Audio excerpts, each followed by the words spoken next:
Um exemplo de candle de stop. Giovanni, um exemplo de candle de stop. Aqui nessa própria tela aqui que rolou agora no dia 5, ontem, né? Mini Inter rolou um candle de stop aqui, olha só. A gente tem aqui o nosso nível de pullback do dia anterior. Deixa eu marcar isso aqui para preto para ficar mais fácil. A gente puxa para cá, que pode servir, que ali pode servir como resistência, né? Então, o que acontece? Quando o mini índice desce aqui, quando o mini índice está descendo, deixa eu fazer isso aqui também ficar preto para facilitar. Bom, onde tudo a gente subiu, a gente desceu, a gente veio para o pullback para os 50% dessa última descida. Quando a gente começa a descer para fazer esse movimento simétrico de queda, e a gente encontra aqui meio que um fundo duplo, e a gente começa a subir novamente, o preço volta exatamente lá naquele pullback, naquela máxima, naquele pullback que havia acontecido antes. Então, quando está voltando o preço lá, muitas pessoas vão achar que lá vai realmente servir como resistência e vai acabar revertendo o mercado e continuando descendo. Então, o que acontece? Quando as pessoas já usam ordens limites, já presas naquele nível exato que é aquele pullback, já colocam lá a ordem limite, quando chega lá e executa, a gente dá uma descidinha de leve exatamente para onde? Para os 50% também dessa subida anterior e também para o fechamento do gap.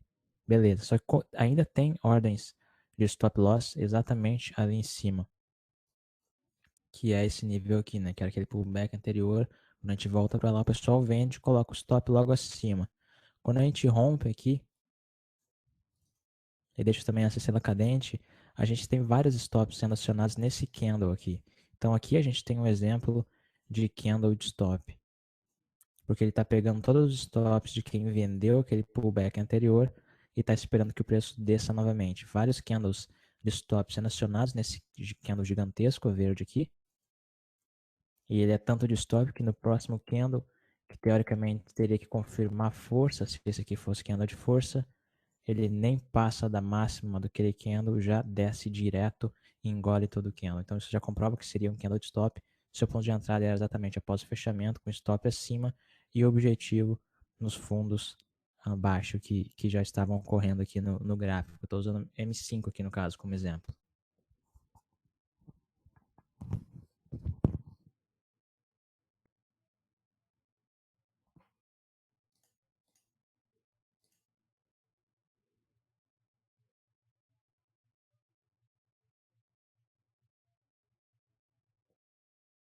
Elvis, dúvidas sobre a estratégia BAF, balde de água fria? Na verdade, o nome dessa estratégia é BDA, cara. Mas enfim, olha só, balde de água fria, Elvis. Muito simples. Qual que é a moral da balde de água fria, cara? É que a gente sempre vai. O normal do mercado, a gente nunca vai, por exemplo, sobe e desce direto, né? A gente nunca acontece isso no mercado, Elvis. A gente sempre vai ter aquela segunda tentativa de continuidade de movimento, porque é assim que funciona. A gente desiste de uma coisa na primeira, a gente sempre tenta mais uma vez, aí viu que não dá certo, aí a gente desiste. Então, no caso aqui, balde de água fria, isso vai acontecer em todas as vezes que uma ponta, por exemplo, ponta compradora. Se a gente olha aqui em cima, ponta compradora dominando aqui o movimento, certo? A gente está subindo direto, estamos subindo, bastante força compradora, candles de força para o lado comprador, show de bola, estamos subindo. Chega lá em cima, esse movimento aqui em cima, a gente sobe e aqui a gente já começa a colocar falta de continuidade. A gente já começa a colocar sinais aqui, um daqueles 13 aqui rolando, então, um harami de queda. Depois a gente coloca uma estrela cadente, depois mais uma estrela cadente, depois um doji. E aí vem a nossa segunda tentativa. A gente tenta de novo com um candle mediano de força para o lado comprador para tentar continuar aquele movimento que a gente estava tendo. A gente estava subindo. Aí a gente dá uma estacionadinha e aí tenta de novo. Então, o balde de água fria vai vir exatamente quando a gente desistir de tentar pela segunda vez, Elvis. Já que a gente desiste quando a gente está subindo, desce e sobe de novo. Exatamente nesse candle aqui que formou mais um daqueles 3 sinais, formou um segundo harami de queda aqui. Subimos, descemos, subimos, desistiram. Esse aqui é o nosso candle de balde de água fria. Nossa entrada é logo abaixo do fechamento do candle com stop logo acima. Outro exemplo seria aqui, por exemplo, a gente está subindo. Estamos subindo, rompemos aquele nível, né, que eu estava mostrando agora antes. Descemos de novo. Só que a gente sobe de novo. A gente desce aqui, ó. Descemos. E a gente sobe de novo até lá em cima. Só que essa segunda tentativa de continuar aqui, tentando voltar no pullback e continuar confirmando o rompimento, completamente falhada e sem força, porque logo na sequência a gente desiste totalmente, engolfando aquele candle anterior. Então como é que vai funcionar o balde de água fria? A gente vai tentar, vamos estar subindo em movimento, a gente vai vir para o pullback, e na segunda tentativa a gente vai mostrar desistência para aí sim ver aqui que a gente realmente está desistindo, para que após o fechamento desses candles grandes que vão vir logo após a segunda tentativa, a gente poder continuar com o objetivo de queda de reversão, com os objetivos nos fundos mais próximos caso a gente esteja vendendo lá em cima. Mesma coisa quando a gente está aqui embaixo e a gente está descendo, estamos descendo, a gente sobe para o pullback, descemos novamente e aqui a gente desiste de continuar porque a gente percebe que não vai ter mais força de continuidade de queda e essa estrela da manhã que segurou aqui embaixo a reversão inicial do pullback realmente segurou uma reversão e a partir daí a gente nem passa dela. Se a gente desenhar uma linha aqui, a gente nem passa dela e sobe direto aqui no engolfo de queda, no engolfo de alta, para continuar revertendo o mercado em direção aos topos anteriores. Aqui e lá em cima a gente tinha um topo também.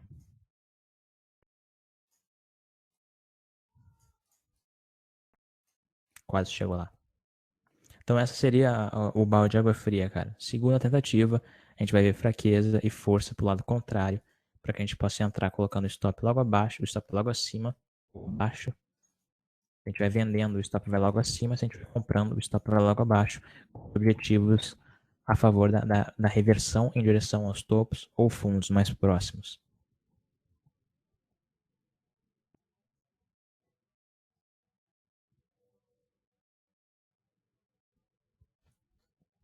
Mara, tendência atual e tendência dos últimos dias. Qual é mais forte para preparar o trade? Se você está olhando o day trade, se você está olhando o gráfico M1 ou M2, por exemplo, a tendência do dia vai ser mais forte para você preparar o seu trade com direção aos topos e fundos, né, daquele seu objetivo. Agora, se você está procurando por uma continuidade de movimento maior do mercado, não daquele dia, aí sim a tendência dos últimos dias é mais importante. Então, por exemplo, se eu estou aqui no gráfico M5, né?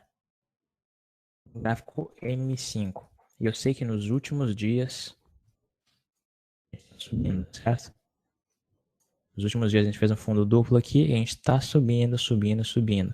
Quando eu estou aqui no meu último dia, sabendo que o mercado vai abrir, aqui no último dia, no caso na sexta-feira, a gente estava subindo e a gente vinha por um pullback. Quando o mercado abrir aqui, eu sempre vou estar procurando por oportunidades de compra, já que eu estou vindo de uma tendência de alta maior. Só que quando a gente abre em gap de alta e a gente começa a ver força e sem continuidade de força do lado comprador, nem para poder romper esses níveis aqui, a gente já começa a ver candles de stop, a gente começa a ver candles gigantescos pro lado do vendedor aqui, aqui, aqui. Eu já sei que a gente está revertendo essa tendência, porque além disso, eu vou estar em um nível de 70 e poucos por cento, ou 61,8% do Fibonacci aqui atrás. Deixa eu pegar aqui e marcar.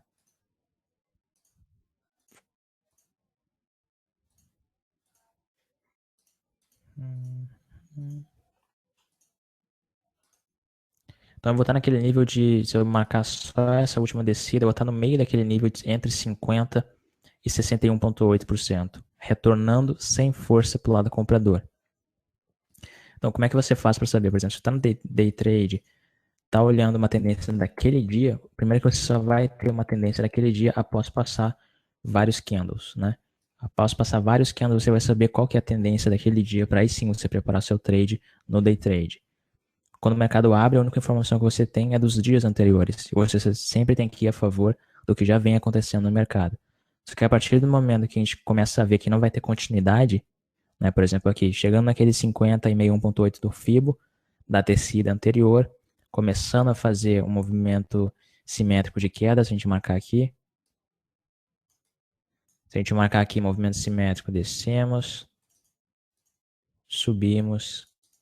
Quando a gente desce, tenta completar aquele movimento lá embaixo, a gente já percebe que a força de alta está um pouco já diminuindo com relação aos dias anteriores e a partir daí você adapta a sua, a sua análise de entrada para pegar a venda quando você vê falta de continuidade de alta para o lado comprador. Abertura do mercado, primeira hora de mercado, sempre a favor do que já vem acontecendo antes, Mara. Como a gente está no gráfico M5, consegue ver muita coisa, né? Mas como se a gente, por exemplo, estivesse no M1, deixa eu mandar para M1 na sexta-feira. Abertura do mercado no M1 daria um super candle de força aqui na abertura, quase um candle de força que na real subiu até lá e retornou até metade. Depois continuou, desceu. A partir daí a gente já percebe aqui também candle gigantesco de força para o lado vendedor, bateu aonde lá para fechar o gap aqui embaixo. E a partir daí a gente já começa a ver também que o gap segurou suporte, mas quando a gente subiu, também não passou desse nível muito aqui e retornou formando aqui em cima também engolfo de alta, formando bandeira da noite, estrela da noite, tentando aqui a segunda vez, respondendo o Elvis de novo, vindo para o balde de água fria, rolando aqui a segunda tentativa de continuar subindo e já desistindo aqui, depois tentando de novo, mais uma vez um balde de água fria aqui, tentou terceira vez, boom, de novo, desistiram e a partir daí desistem por completo e a gente despenca.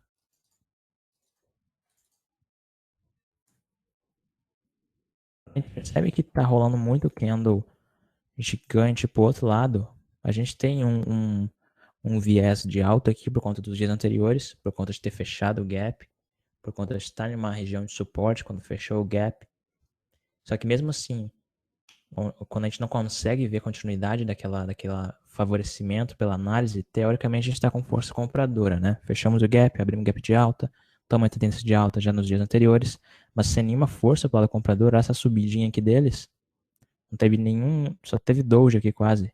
Vários doges, vários martelos enforcados e a ponta compradora atacando, a maioria dos candles vendedores atacando aqui, sendo bem maiores do que todos os candles dessa subida aqui, certo? Então a partir daí a gente já começa a perceber uma certa mudança de sentimento.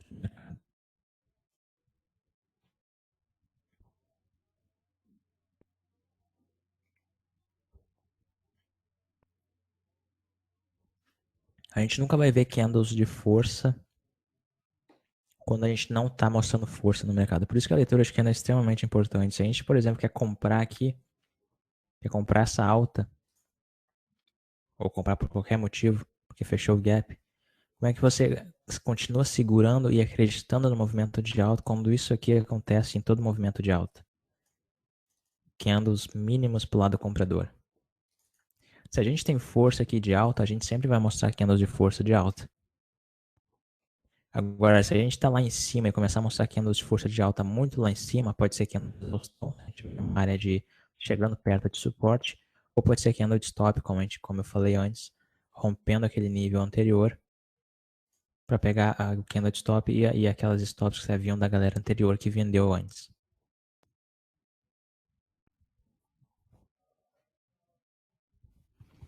Estrela da manhã ou estrela da noite, Mara. O lugar certo de você entrar é justamente na hora do fechamento do candle, do terceiro candle do sinal. Então, no caso, por exemplo, aqui, ó, a gente tem estrela da manhã, estrela da noite aqui em cima. Não, na verdade, a gente tem uma variação de estrela da noite aqui em cima, porque esse candle não foi completamente com corpo, né, verde de força comprador. Então, a gente faz de conta que isso aqui era um candle de força. Né, isso aqui a gente tem uma variação do estrela da estrela da noite. Deixa eu aproximar aqui.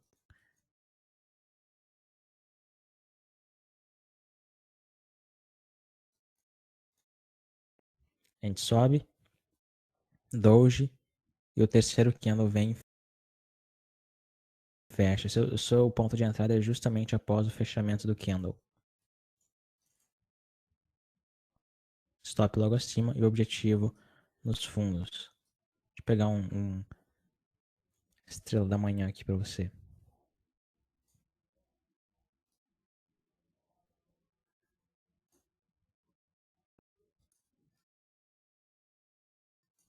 Estrela da manhã aqui, então. Uma outra variação de estrela da manhã, na verdade, com dois candles doges. Super candle de força vermelho, certo? Formando aqui estrela da manhã. A gente vem com um doge, um martelo, um doge. Aqui a gente vem um martelo invertido. E aí vem o nosso candle de força aqui pro lado comprador, né? Formando o terceiro candle da estrela da manhã, no caso. Seu ponto de entrada é logo após o fechamento do candle, com objetivo nos topos. Stop logo abaixo. Não precisa esperar além do sinal mais um candle de força para você entrar, né? Não precisa mais algo a mais. Mais algo a mais, foi bonito, né? Não precisa mais alguma coisa além do sinal em si e esperar ele romper, no caso, né? Aqui,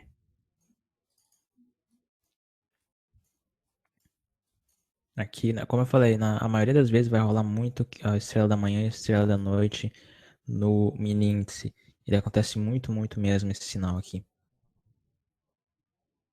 Aqui pegando a continuidade.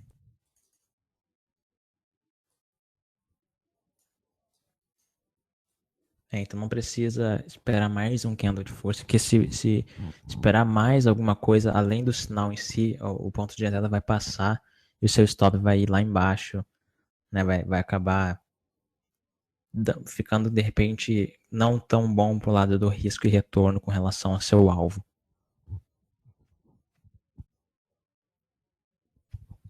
Elvis, se eu tô operando futuros, eu não olho para volume, cara.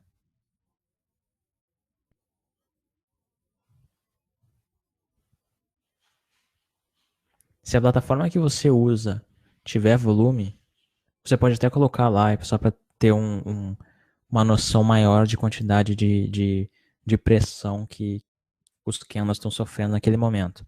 Mas se, por exemplo, você está usando o MetaTrader, que não, que por exemplo, se eu colocar o volume aqui fica meio estranho, um volume que parece um risquinho aqui, sabe? Então, se a sua plataforma tiver volume, show de bola, pode colocar, não faz muita, não é uma coisa que vai atrapalhar, né? O volume não é como os outros indicadores por aí que acabam mais atrapalhando e mostrando o passado. O volume se fosse considerar como indicador, que na verdade ele é um indicador, mas ele é um dos melhores se você for buscar entre todos que existem.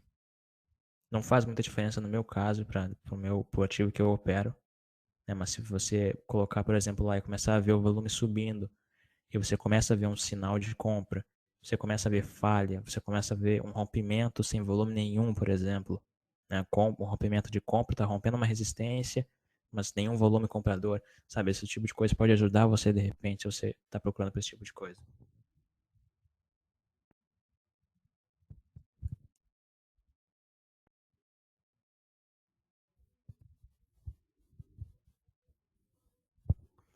Verdade, é isso. Quando mais confirmação você esperar, Mara, mais longe a sua entrada vai ser da onde ela deveria ter sido feita. Então, no caso, por exemplo, tem que esperar o candle fechar, eu tenho que esperar mais um candle de força, eu tenho que esperar, de repente, para quem usa indicador, tem que esperar meu MACD cruzar, eu tenho que esperar a meta passar para cima, sabe? Quando muita coisa começa a acontecer, quando veja aconteceu todo o movimento e o seu stop corre, o stop é a única coisa que não vai mudar. O stop sempre vai ter que ir abaixo daquele nível, sempre abaixo do pivô, abaixo do candle, abaixo de alguma coisa. E ele nunca vai mudar, ele sempre vai estar lá. Então, quanto mais passar daquele momento da onde fechou o candle do sinal, mais longe o seu stop vai ficar e mais perto do seu objetivo vai estar também. Então acaba ficando desconfortável muitas vezes.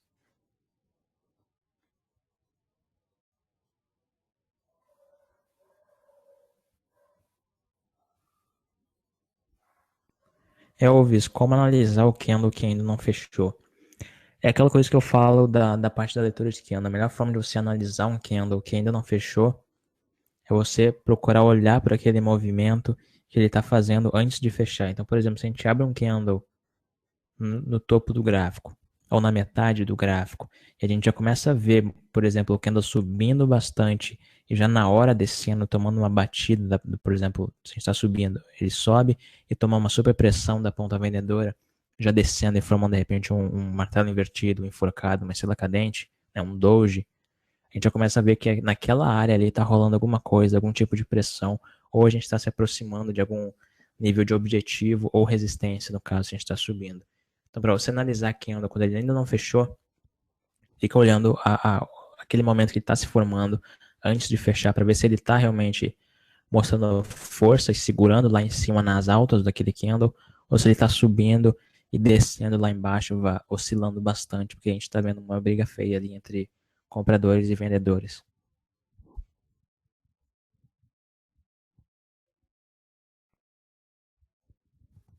Mara, me diz um exemplo aí de um trade que você fez essa semana.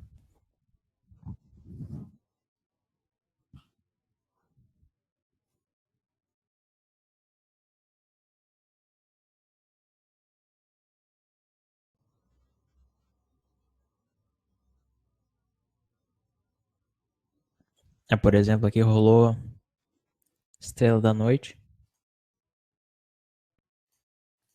justamente no fechamento do gap. Justamente no fechamento do gap, Estrela da Noite. Continua descendo, balde de água fria. Subimos, descemos, subimos, subimos. Aqui, balde de água fria. 4 passos. Alvo nos fundos mais próximos. A gente desce direto, mostrando bastante força vendedora nos primeiros candles, depois dá uma deslizada e diminui aqui o volume.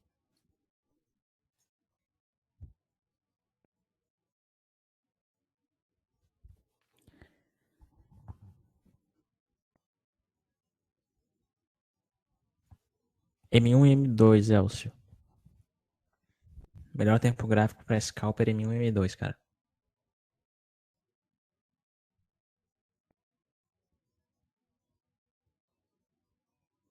Você pode até fazer scalper no M5, só que na verdade vai acabar não sendo um scalper tão. Na verdade não vai ser tão scalper, porque vai ser bem maior do que se você fizer algo no M1, por exemplo, né? A quantidade de pontos vai ser maior.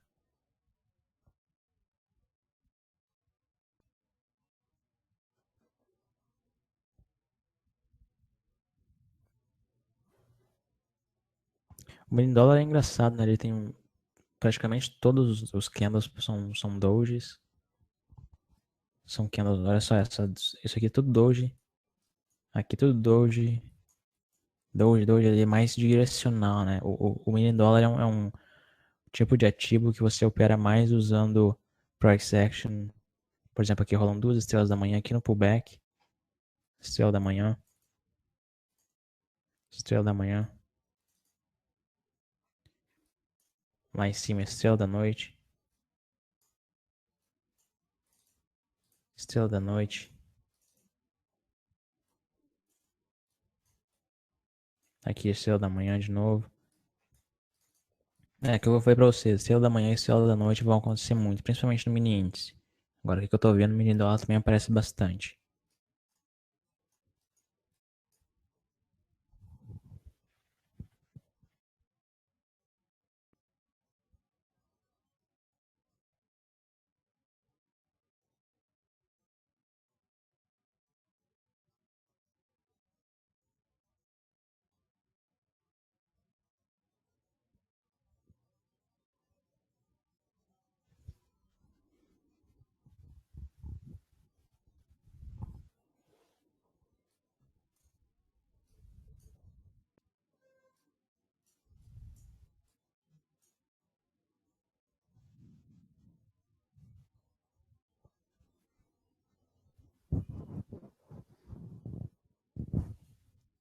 Você opera scalper apenas, Elcio?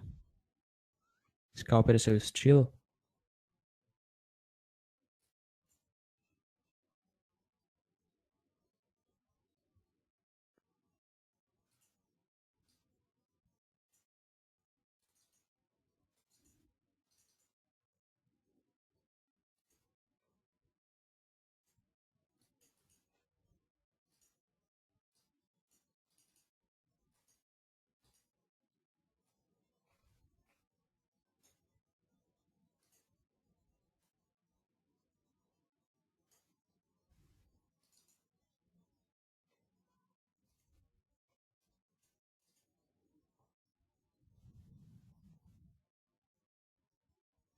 Show.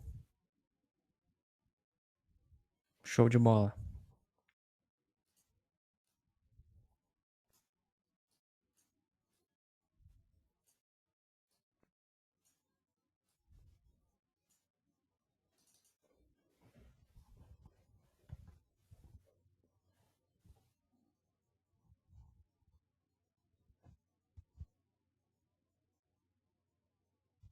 Agora no último dia 30 que eu tava dando aquele workshop pro pessoal, eu falei bastante de scalper lá. A gente começou às 19 horas. Aí eu achei que ia demorar ali até umas 9 horas, ia ser umas 2 horas, era a ideia. Quando eu vejo, a gente quase entrou meia-noite, quase de madrugada, terminando, encerrando o workshop.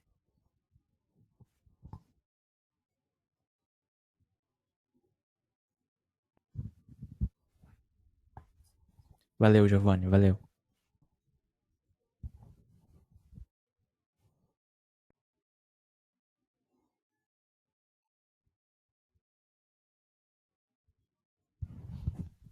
Scalper com um contrato no mini índice é aceitável.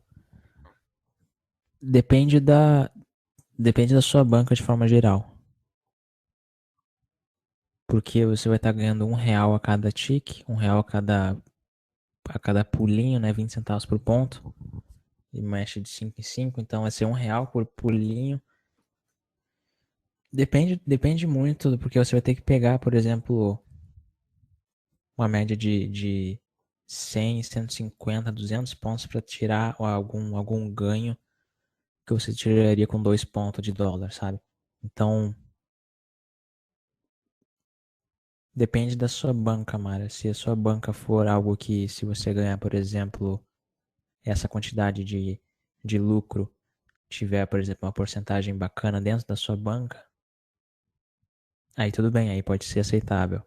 Agora, se você, por exemplo, estiver fazendo scalper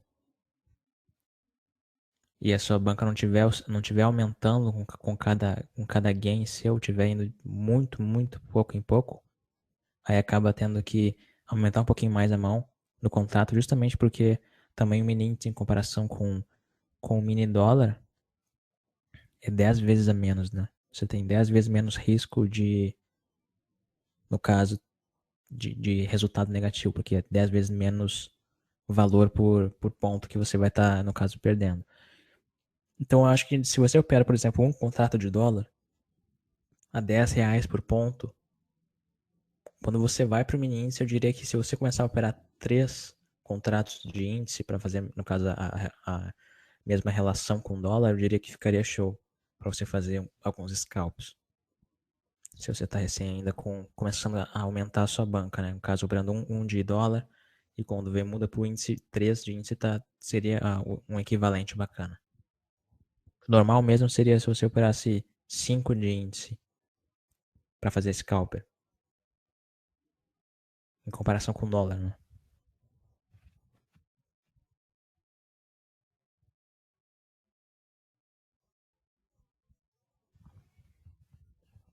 É o seu fundo e topo duplo bem próximo, é sinal forte de que vai reverter. É bastante forte, cara, porque eu vejo um fundo e um topo duplo próximo mais como um balde de água fria do que realmente um fundo e topo duplo. Naquela segunda tentativa, tentou pela segunda vez, falhou, tomou um balde de água fria, aí confirmou após o fechamento e formou também uma espécie de topo e fundo duplo, bem pertinho um do outro. Então, no caso aqui, tem um bem próximo. Deixa eu ver se tem algum outro próximo aqui. Aqui a gente tem um bem próximo. Quase um fundo triplo aqui, na verdade. Super confirmação. Lá em cima a gente tem um bem próximo. Então, é o que você está falando, né? Quando é bem próximo, a gente vai ter sempre mais força, porque vai ser aquele momento que eles estão recém vindo para a segunda tentativa e vão falhar de novo. Aí quando você falha 2 vezes num curto espaço de tempo, você realmente acaba desistindo daquilo e espera um pouco mais para depois tentar novamente. Sempre lembrando que Isso daqui, tudo que está acontecendo são pessoas, né? Então a gente acaba sempre fazendo uma analogia com o ser humano normal, com a vida normal de cada pessoa e psicologia também de trading que acaba influenciando, sendo muito influenciada pela psicologia normal do dia a dia, do cotidiano. Você tomar duas pauladas assim, uma próxima da outra, você fica meio tonto, né? Você para um pouco, vê o que está acontecendo, depois você volta. Aí quando acontece esse tipo de coisa aqui, ó, é isso aí mesmo, fica mais forte.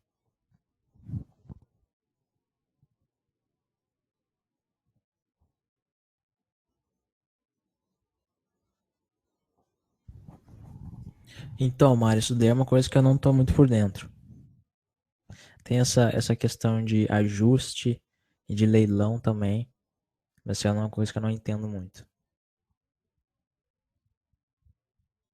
As pessoas sempre falam que isso daí acaba influenciando, por exemplo, o ajuste, acaba influenciando, mas eu sempre vejo que quando chega nesses níveis que são de fora do mercado, né, coisas que são externas ao que a gente está vendo aqui no dia a dia, as pessoas acabam mais confiando por conta de tabu e por conta de uma grande massa acreditar naquilo, porque na real, em termos de análise técnica, a gente sempre vai conseguir pegar a entrada com base no que a gente está vendo naquele momento, independente de uma notícia anterior.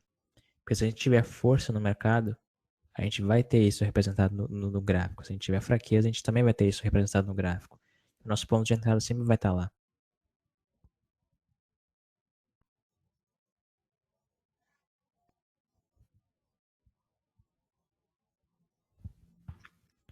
Elcio FR1 exemplos. O FR1 é usado quando a gente já está em uma tendência definida no gráfico e a gente vai vir para o pullback e após isso a gente vai continuar. Então, por exemplo, quando a gente tem essa subida aqui, onde é que a gente tem pullbacks aqui? Praticamente todas as vezes que a gente tem candles vermelhos trazendo preço para praticamente a metade daquele movimento anterior. Então, por exemplo, quando a gente está subindo aqui,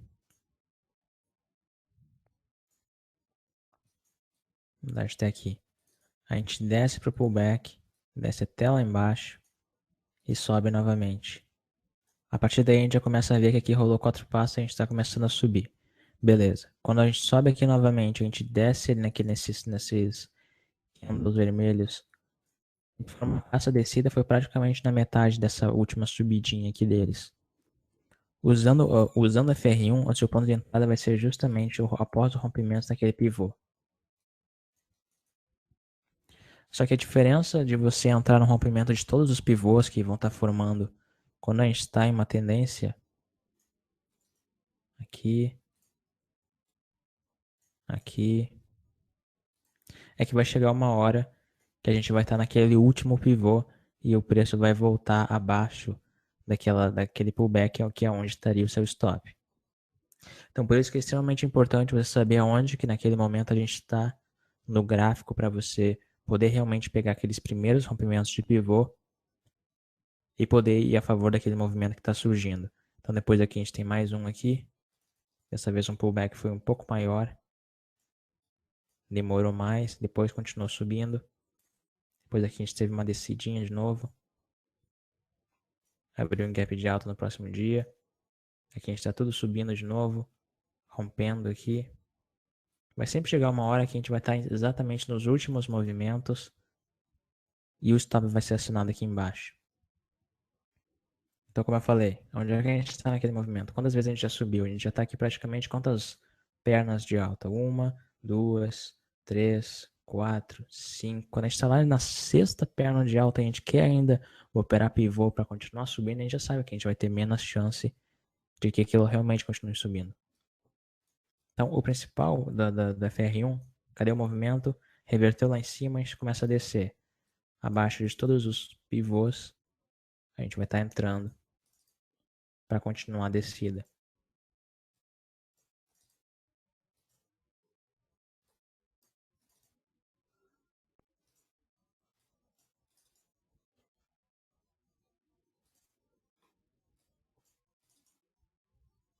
Quanto mais pivôs forem rompendo e o movimento continuar se desenrolando, menos porcentagem de acerto aqueles pivôs próximos vão ter. Então, por exemplo, a gente já está no terceiro, quarto rompimento de pivô. E o movimento está se desenrolando. A gente está na segunda, terceira onda. A gente já sabe que os próximos, mesmo que rompa, eu posso ou entrar com uma mão menor, ou nem entrar, porque a gente já está desenvolveu bastante aquele movimento.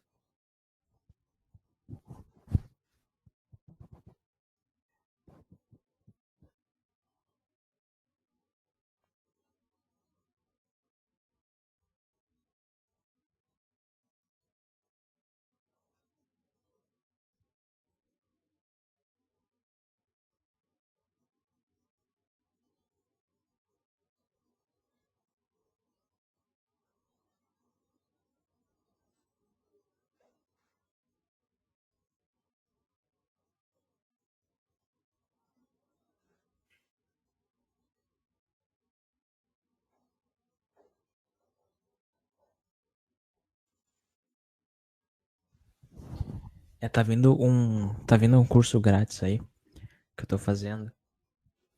E acredito que agora, na próxima semana, eu já vou estar disponibilizando. Se chama 10 vezes gains, que eu até postei isso na página, não sei se vocês chegaram a ver. Uma foto que dizia 10 vezes gains, 10 vezes seus trades, 10 vezes seus resultados. É um curso grátis que eu tô trazendo aí de novo. Aí depois eu envio por e-mail também, para vocês entrarem lá e poderem fazer. Vão ser 6 dias de treinamento.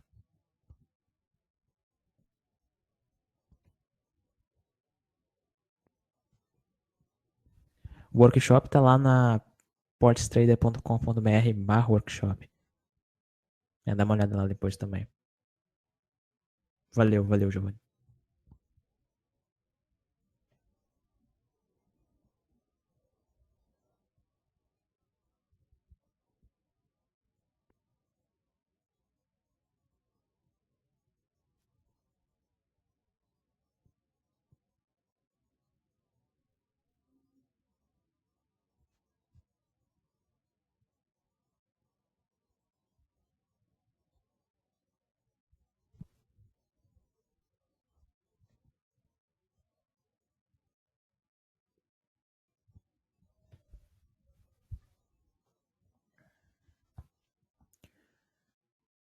Você alguma vez olhou o book para operar? Mara, eu olho.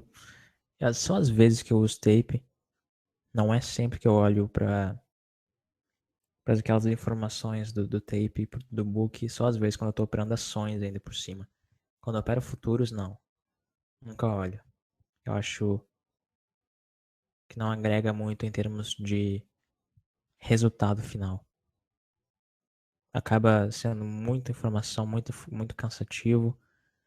E a verdade é que o pessoal que opera funciona também, funciona como qualquer outra coisa funciona, mas o que realmente importa é o resultado no final do dia, né? Se você, por exemplo, for botar um cara que tá operando, olhando pro book o dia inteiro, operando tape reading, e um cara que tá operando análise técnica e price action, no final do dia você vai ver quem ganhou mais, com certeza foi o cara que tá operando price action.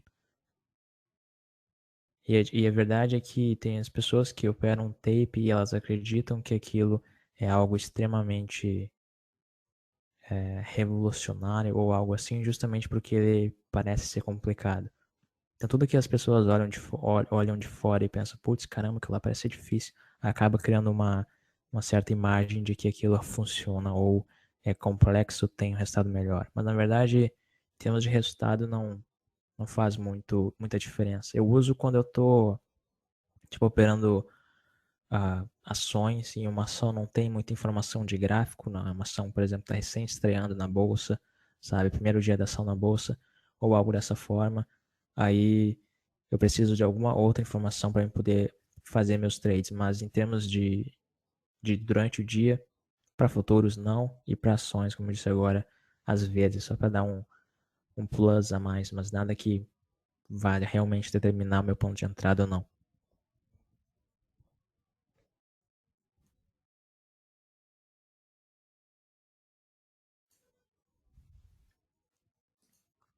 Essa é uma ótima pergunta, Mara. Nessa semana tem notícias sobre o impeachment da Dilma. devo evitar operar nesses dias? Eu diria que não, não faz muita. Se você souber, por exemplo, o dia ou alguma coisa assim que vai sair uma notícia importante, eu provavelmente tomaria mais cuidado naquele dia, mas eu não ficaria fora do dia sem operar, sem fazer nada, porque muitas vezes uma notícia que é extremamente impactante, como algo desse tipo, acaba trazendo muito volume e oscilação para o mercado naquele exato momento que está saindo a notícia, ou naquele dia, ou quando a gente está criando aquela expectativa e antecipação da notícia, o mercado acaba oscilando bastante. Mas em termos de deixar de operar por conta dessa volatilidade maior, eu acho que até acaba ajudando você a ter que tomar decisões de uma forma mais rápida e prática no mercado. Claro que você vai estar sempre de olho no seu gerenciamento, no seu stop, para não deixar a bola picando, né, para não correr nada fora do seu planejamento. Mas eu diria que não precisa ficar de fora desses dias. Pode até dar uma movimentada maior no mercado aí.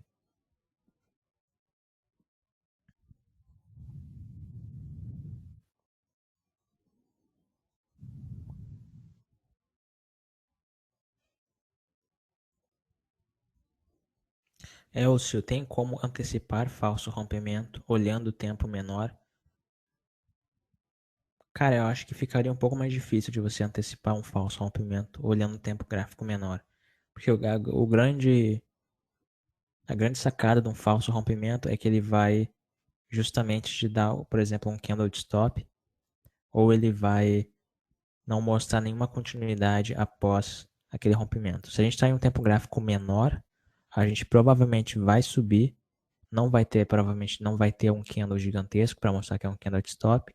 A gente vai ter o pullback, e quando a gente estiver formando o pullback no tempo gráfico menor, muitas pessoas vão achar que aquele pullback vai acabar segurando e continuar subindo. Por exemplo, a gente está rompendo lá em cima. Enquanto que você estiver num gráfico maior, você vai ver um candle gigantesco rompendo, e quando a gente vai estar no pullback do tempo gráfico menor, no maior a gente vai estar formando um candle gigantesco e não vai estar fechando ainda. Né? Enquanto que no menor já fechou. Né? Por exemplo, deixa eu desenhar aqui. Estamos aqui com uma resistência aqui em cima. Aí rompe. Deixa eu fazer aqui. Aí rompe aqui. No tempo gráfico menor, vai ser vários candles aqui. E a gente vai estar recém vindo para o pullback. Muitas pessoas vão, de alguma forma, achar que esse pullback vai segurar e a partir daí abrir uma operação de compra no tempo gráfico menor, porque pode até dar um sinal de compra aqui, pode de repente aparecer um Haramid alto ou alguma coisa assim, justamente naquele nível do pullback. Enquanto que você tiver, que se você estiver olhando para o tempo gráfico menor, a gente não vai ter esse monte de informação aqui, a gente vai ter apenas um único candle grande, vermelho, que não vai estar fechado ainda, entende? Deve estar fechando ainda, de repente aqui no tempo gráfico menor, esse candle grande no maior vai estar vindo aqui, depois vai subir um pouquinho no pullback, depois vai fechar de novo, entendeu? Então acho que para falso rompimento, se você estiver olhando para o maior, facilita bem mais e filtra mais a informação para você tomar a sua decisão.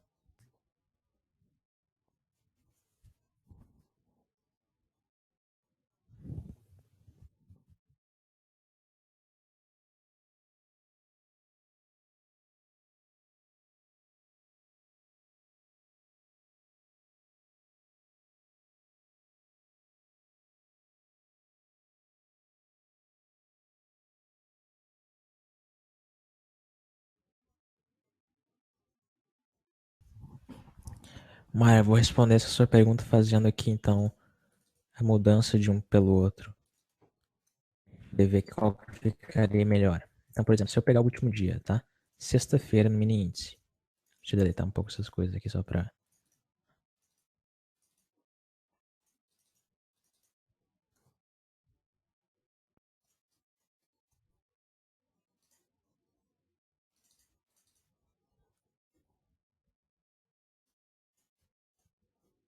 Sexta-feira no mini índice no gráfico M1, tá, Mara? Olha só.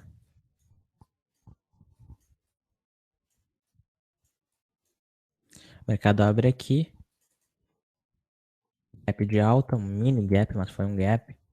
Subiu até lá em cima, desceu. Aqui a gente tem um sinal de força compradora.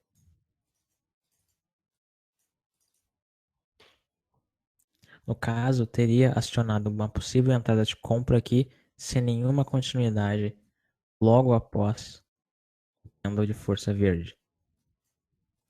Nenhuma continuidade. A gente tem informação aqui, super candle de força vermelho. Muitas pessoas iam achar que ia acabar continuando descendo, muitas pessoas começaram a vender e muitos stops começaram a ser acionados aqui porque a gente começou a subir direto e super rápido. Depois a gente começa a descer de novo. A diferença, por exemplo, se eu mudar agora por M2 e botar o M2 aqui, a gente vai ter bem menos informação. Aquele primeiro candle de força que apareceu no M1 lá, aqui não teria aparecido. Aquele candle de força verde no M1 não teria aparecido, aqui teria formado um doji. Aqui esse super candle de força vermelho teria acontecido normal, porque ele foi gigantesco mesmo. Aqui não teria como fazer nada, mas a gente percebe que depois dessa subida aqui começou a limpar mais o gráfico pro lado vendedor. Aqui a gente percebe várias operações de venda podendo ser abertas aqui, com vários candles de força pro lado vendedor, favorecendo aqui a venda. A diferença entre o gráfico M1 e M2 é que o M1 vai te dar muito, muito, muito sinal de entrada. E obviamente por conta disso muitos deles vão ser falsos.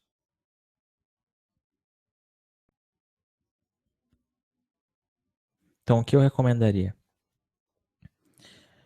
Na verdade, os tempos gráficos clássicos de day trade é M1 e M5. O M2 é um negócio que fica tipo no meio do caminho entre os dois, sabe? Não é nenhum nem outro, fica um pouco enrolado ali, mas também não é algo que não vai ter nenhum sinal falso. Todos os tempos gráficos vão ter sinais falsos. O importante é você saber o que menos te dá sinal falso possível. No caso, entre M1 e M2, M2 disparado. Agora, entre M2 e M5, se você está operando day trade e quer um pouco mais do que scalp, né, se você quer trades um pouquinho mais longos, aquele primeiro candle de força, que a gente havia visto no M1, aqui também não aparece. Aqui, na verdade, aparece um candle fraco de fraqueza para o lado comprador, no caso, um candle vermelho. Então, a gente já não teria entrado, enquanto que no M1 teria rolado uma entrada, certo? Aqui a gente começa a ver um super doji, aquele super candle vermelho que aparece tanto no M1 como no M2, apareceu aqui no M5 também.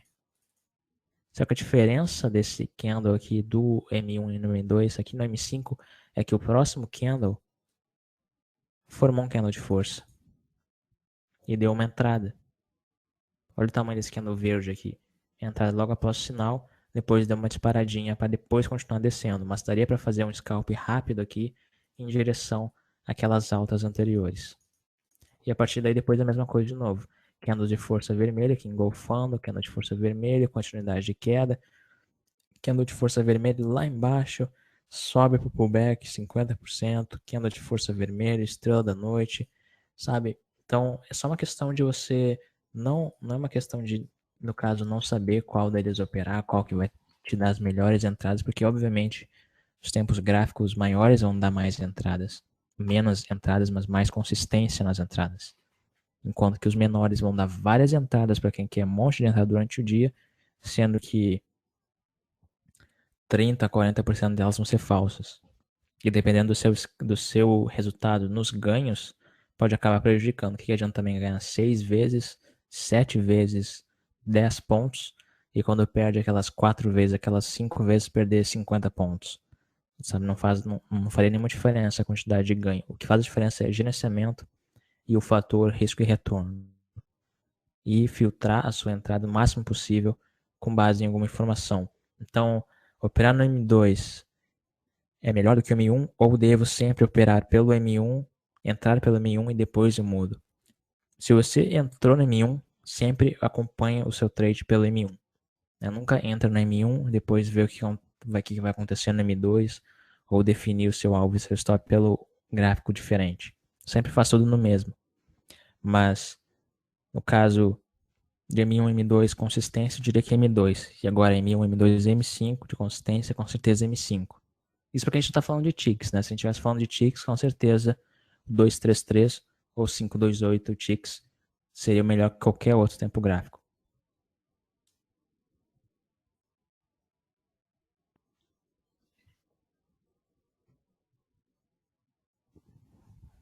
Quantidade de candles para formar um topo ou um fundo, 2 candles.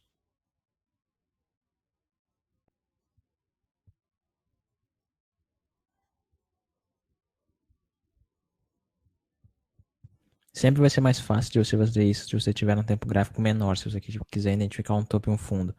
Que, por exemplo, a gente sempre vai ter 2 candles que vão formar o topo e o fundo. No caso, a gente vai estar lá em cima no topo, um candle. Aí vai vir o segundo candle e vai fazer o quê? Aquele primeiro candle vai respeitar. Vai respeitar o topo. Tem sempre que ser 2, porque quando a gente forma aquele primeiro candle, o segundo candle sempre pode passar e formar um outro topo. Então por isso que são 2 para ver qual, para a gente pegar o maior e formar o topo e o fundo no caso.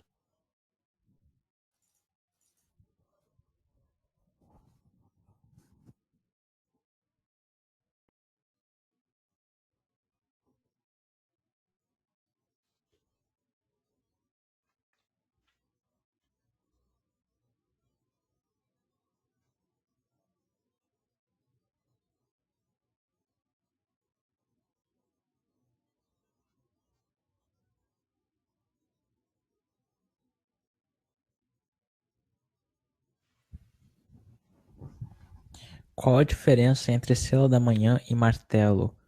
O martelo sempre vem com mais 2 candles também. O martelo é um sinal de candle único, Mara.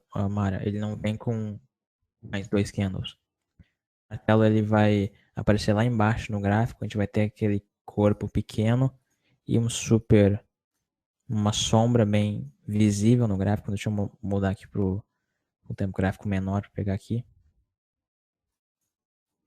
Vou pegar um martelinho aqui para nós.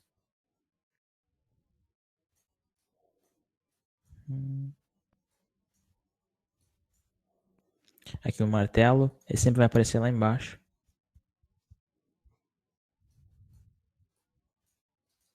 Corpo pequeno e uma sombra grande.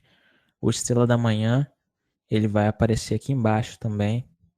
Só que a gente vai ter um candle vermelho grande, um candle pequeno e um candle verde que vai passar dos 50% daquele primeiro candle. Deixa eu pegar um exemplo aqui para você. No M5 que pode aparecer mais.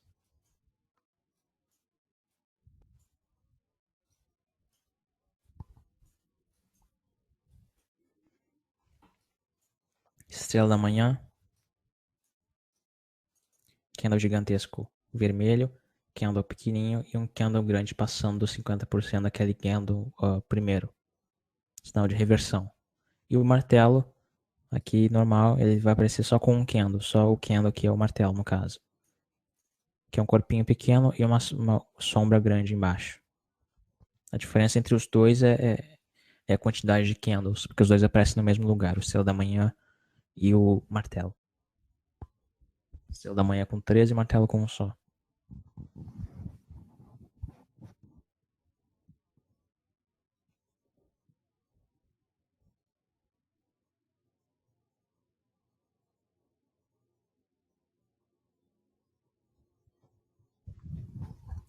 Como trabalhar o emocional?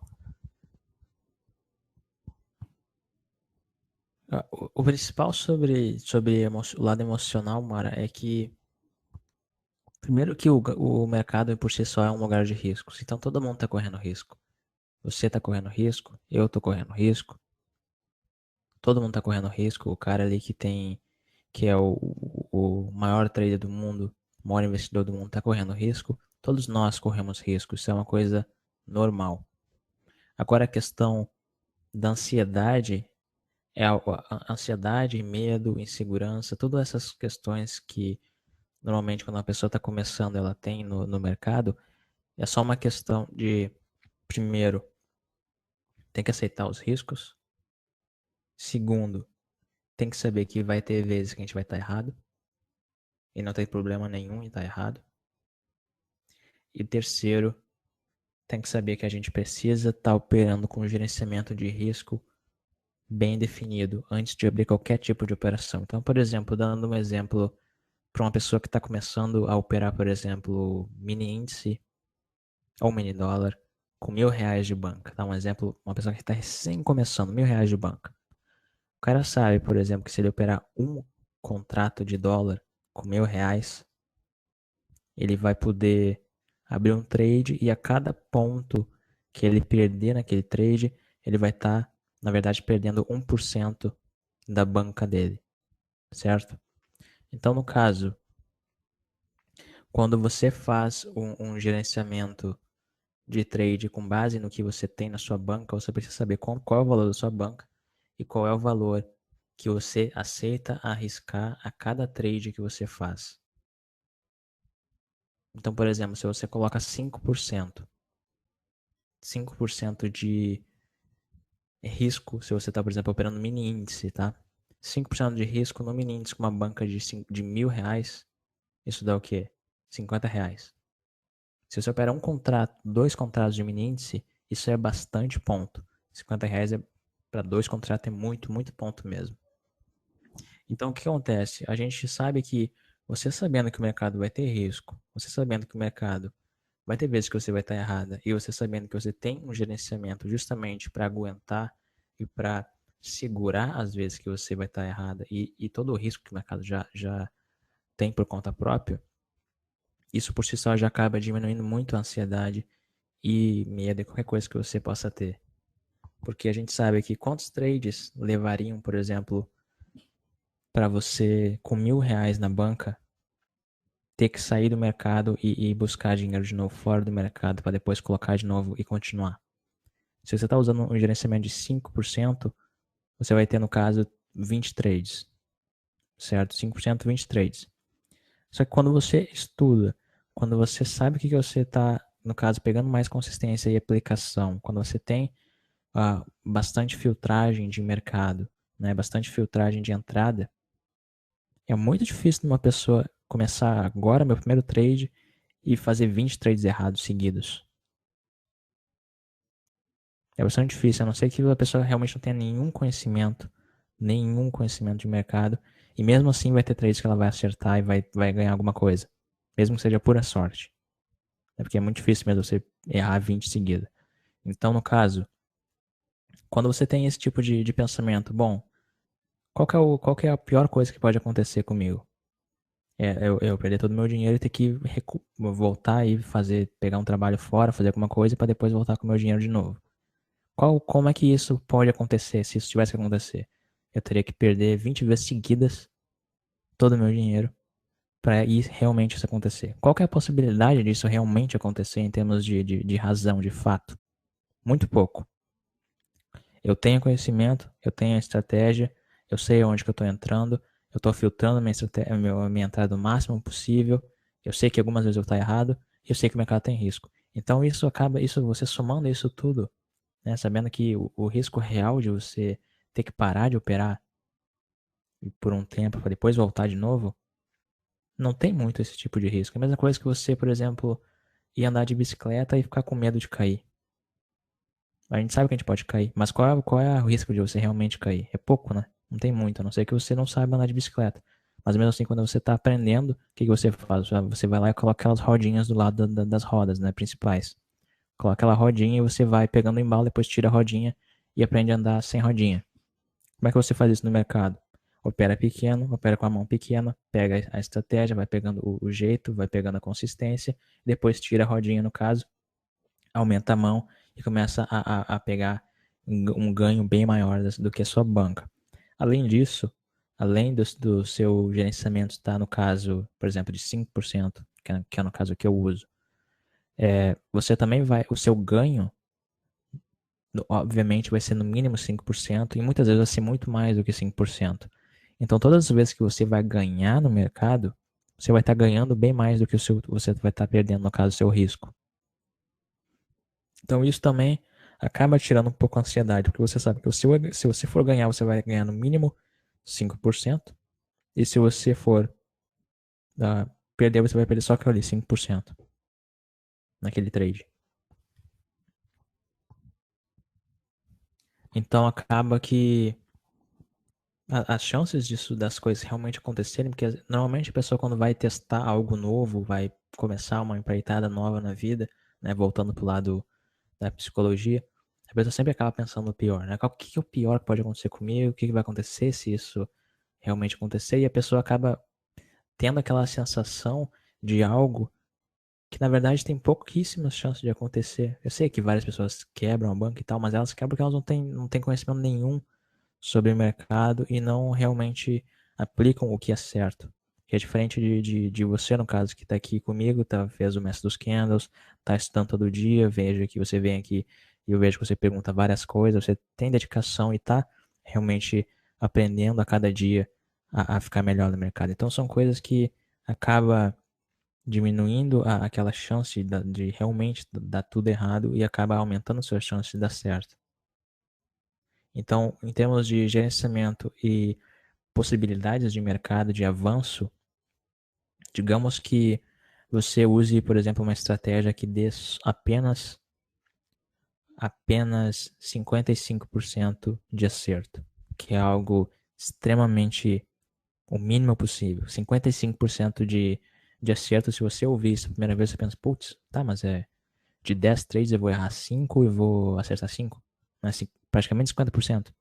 55% de acerto, se o seu gerenciamento é de 1 por 1, ou seja, se você está arriscando 10 pontos para ganhar 10 pontos, no longo prazo é impossível você não ter lucro. Uma questão de matemática, uma questão de estatística, de probabilidade. É impossível você não ter lucro no longo prazo se você tem um gerenciamento de no mínimo 1 por 1 e a sua estratégia tem 55% de acerto. Então, se ela tivesse 51% de acerto, você teria lucros no longo prazo. Então, tudo isso todas as informações acabam diminuindo a ansiedade. Eu acredito que pode ajudar você a diminuir também a ansiedade. O que você faz, por exemplo, Mar? Qual que é o seu gerenciamento de porcentagem de risco por dia? Quando você entra no trade, você aceita até quanto? É que você havia falado antes de também com relação a ganhar um pouquinho e quando perde, perde bastante. Isso é uma coisa que você tem que ajustar. Né? O seu gerenciamento tem que bater pelo menos 1 por 1. Você não pode ganhar pouquinho e perder bastante. Se você for mudar para alguma coisa, seria que ganhar alguma coisa ou perder alguma coisa. Tem que ser a mesma coisa, entendeu? Não pode ser um pouquinho e bastante. Isso é uma questão de, no caso, pode melhorar esse tipo de gerenciamento.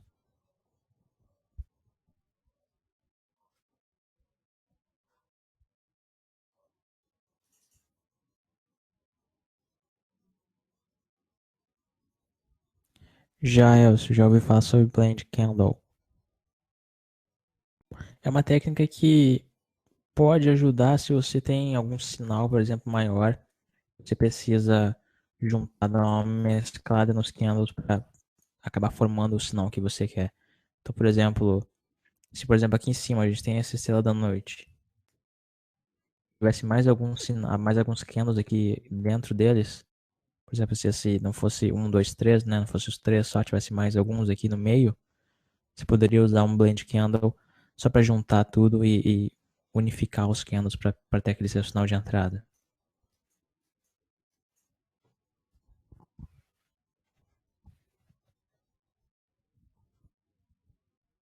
Na verdade, uma das melhores formas de fazer o blend candle é só você mudar o tempo gráfico por um tempo gráfico maior.